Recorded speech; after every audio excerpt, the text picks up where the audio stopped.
ladies and gentlemen. Today it's very exciting. It's going to be an exciting show. Make sure that you are seated, you have the comfort of your home and your tea and your drink, whatever you need, because I've got none other than the man himself, Advocate Arthur Marara, an attorney, a man who has written books. He has a book that is very interesting. This one is Tips for Adults. I don't know if you have heard about that, but the title itself will tell you a lot. And basically we talk about anything from the bedroom to money to whatever, but the guru himself is here. Welcome. Thank you so Advocate. much. Thank it's you. Good to have you. I'm really excited to be here as well. Oh, it's good to have you. And today I want us to talk about the Marriage Act. I'm hearing now it's no longer just an act, it's a law on its own. And we have been talking in the streets, you know, even in church, we are so confused. I'll tell you before you even start talking, I'm very confused. My confusion is, are we saying that even though I have this old chapter 37,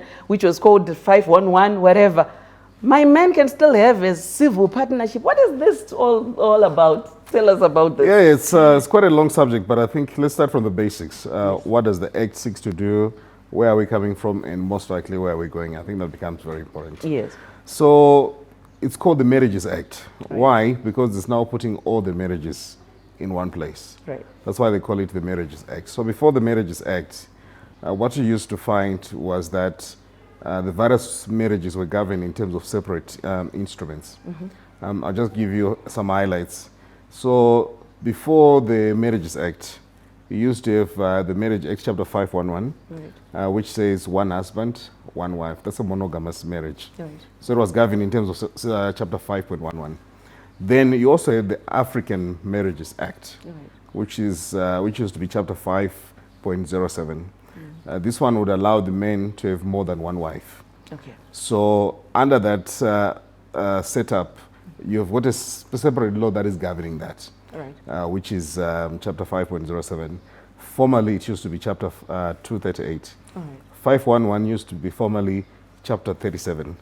What many people say is chapter 37 and so forth. Yes. What people also call them Mchato Church. So you've got these two types of marriages. Mm-hmm. The third type is not a marriage as such. It has limited recognition, which is what many people used to do and still do, which is called an unregistered customary law union. In other words, no one of Israel marry, want to travel picture by Facebook, what cows came home, and it ends there. But are you saying that that's not a marriage? A marriage? It's not a marriage. Even though in that post, my pictures are African print and everything, Maria Viswa. Yeah, it's still not a marriage at law, because what makes it a marriage is the registration part. So when you register a marriage, that's when it becomes a marriage. So you need to elect the type of marriage. So before the Marriages Act, this is the dispensation that we had, yes, where our marriages are being governed by two different regimes, yes, which is the Marriage Act chapter 511, African Marriages Act chapter 5.07. Right. So when the Marriages Act comes, it does something. It consolidates the laws relating to marriage. Right. So rather than you looking for 511, you're looking for 5.07, you now find everything to do with marriage being governed in one place. Right. That's what it seeks to do. All right. So under Section 5, it introduces what it calls the types or nature of marriages. So now we've got a categorization of the various marriages that are now available. So number one, there's something called a civil marriage. Right. A civil marriage is monogamous. Mono means one. The gammas part that talks about marriage now. So this is one husband, one wife. Right. That's called a civil marriage. Right. Then, after the civil marriage, the next one is your African customary marriage. Right. That's what you find as well. This again still allows a husband to have more than one wife. All right. Because at customary law, polygamy is recognized. Okay. That's the second type of marriage under the Marriages Act. The third type is called a qualified marriage. A qualified marriage is referring to a marriage that is not recognized or registered as a civil marriage or as a customary marriage, but it's a marriage that is registered according to certain rights, religious rights. All right. So what they were doing when they were crafting that, they were recognizing that certain religions have got a way in which they actually get to solemnize marriages. So they created a third type called a qualified marriage. All right. So three marriage, a civil marriage. Yes. So a civil marriage is equivalent to your 511, right, which is saying one husband, one wife. Right. Meaning if you are married under a civil, marriage. You can't marry. If someone decides to get married again, they are charged with bigamy. It remains an offense. All right. If you decide to get married again. Then, secondly, in terms of that marriage, if someone decides to have an arrangement, which is adulterous in nature, Yes. it means you are actually liable for adultery damages. That's what it means. So I can still sue? Yes, you can still sue. All right. So later on I'll connect with why they talk about civil partnerships, yes. and how do they relate to the civil marriage. Okay. So this is the setup that we find in terms of the current dispensation, All right. where it's one husband and one wife civil. Then African customary marriage, which still says a husband can have more than one wife. That's what we find. All right. So the other change that comes is the people we call our marriage officers. Yes. So back then, you used to know it's just your mfundisi and so forth. But now our chiefs have been given power to be marriage officers. So ukato novisa mari wagonenda wa chief, you just follow the formalities, then you're able to actually say watochata customarily.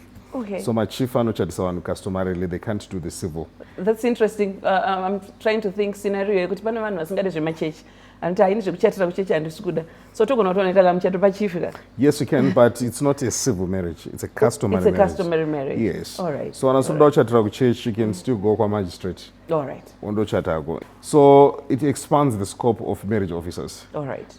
In terms of the law, it does actually expand that scope.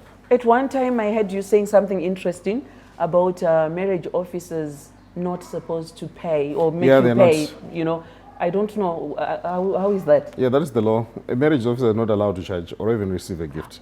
So if even to receive a gift. Yeah, you're not allowed to receive a gift. So what do we do? How do I bring them? Because I think it becomes an expense on their part if I just say come and marry me. So the idea when you are being made a marriage officer. Yes. Is you're occupying a public office. All right. So being a marriage officer is a public office, meaning you need to be available for public service. Is that so? So a number of people want to be marriage officers is for commercial reasons. Now they'll be charging you $200 to do your wedding, $300. Some can even talk some crazy amounts. So why the law says don't charge is because when you apply and go through that process, you're simply saying I want to be a public official. All right. Same way, that person who becomes a marriage officer also, in a way, even becomes a commissioner of votes as well. Again, commissioners of votes are not allowed to charge. Is that so? Yeah. Interesting. It's actually a criminal offense to charge. Wow. Yeah, so you should just walk into any place and they should be commissioning it for free. Wow, that's because interesting. Yeah, it's a public office. Thank you for that. And now, here's my question. I don't know why many men are so scared of getting married because they give reasons to say it's expensive and what have you. What's your take? Let me deviate a bit from us talking about that. What's your take on men not wanting to marry? Why is it that they think women want to kill them when they talk of All right, so the marriage? question is, by marriage, are you referring to just kuvisa mari or kutonochata? Kutonochata. All right, it's fine. It's because of the myths surrounding that. Yes. I actually think it's better kutochata. There's an advantage. Okay. Why? Because the moment you get married, the matrimonial clause, it comes into play. All right. Which speaks about how do you distribute property in the event of a divorce. All right. And since 1927, all our marriages are out of community of property, which means what you bought to Rimskana, what I bought in Rimkomana, it's separate. All right. Then we only share what you bought. So there's no need for a prenup just because I had my assets before we got married. So when you're doing a prenup in Zimbabwe, you're actually doing a prenup so that you can make your marriage in community of property. Okay. Which means what you bought from Komana, what you bought from Skana, you combine. All right. Then it's shared 50-50 on divorce. So right now our marriages are out. In South Africa, they're in community of property. Okay. Meaning by the time we divorce, all right. Then we split. So it's actually much clarify better. something for me. So we have gotten together at Akwayama Properties Edu. Do I still have a need yekuti murume wangu anga ine will kana kuti ndinge ndine will kana kuti it's automatic kana kanzi tarambana tiri kushare zvinhu zvedu in half kana kanzi afa I'm getting things what happens? So it's a different dispensation altogether because it's out of community of property. All right. So what you bought, you separate. Then The question is, what did you buy together? Oh, what did you buy when you were together? Yes. All right. So that's all right. now available for distribution. Wow. Wow. So in respect of what you bought together, the question is, what is your level of contribution? All right. Yeah. So a number of times the disputes are around contribution. Someone is saying, I think as we say, but someone is saying, okay, but I contributed. That's there, yes. There will be grasses and massage and so forth. Exactly. So that's now called indirect contribution. All right. That's what the court looks at. So it's considered. Yeah, it is actually considered. All right. All Yeah. right. Okay. Let's go back to what you were talking about. My question and my interest is on civil partnerships. You said once we are married, and this man is not allowed to have other women. You know, it's monogamous. Fine. But what if this person has got a civil partner outside? Okay, so let's actually look at what is a civil partnership. All right. So a civil partnership, I think that's one of the most misunderstood concepts. All right. It arises by virtue of Section 41. Okay. So civil partnership arises where there is a relationship between a man and a woman. Yes. So there's no scope for homosexuals to be civil partners by operation of the law. All right. It doesn't recognize same-sex relationships. So it's a man, woman who are not related. All right. So if you are related, it doesn't arise because you can't even marry. So there is a prohibited degree of relationships in terms of that act, All right. which is also found in terms of the Criminal Law and Codification Reform Act. Okay. So it's a man, woman over the age of 18 Yes. who are staying together on a genuine domestic basis without being legally married to each other. Okay.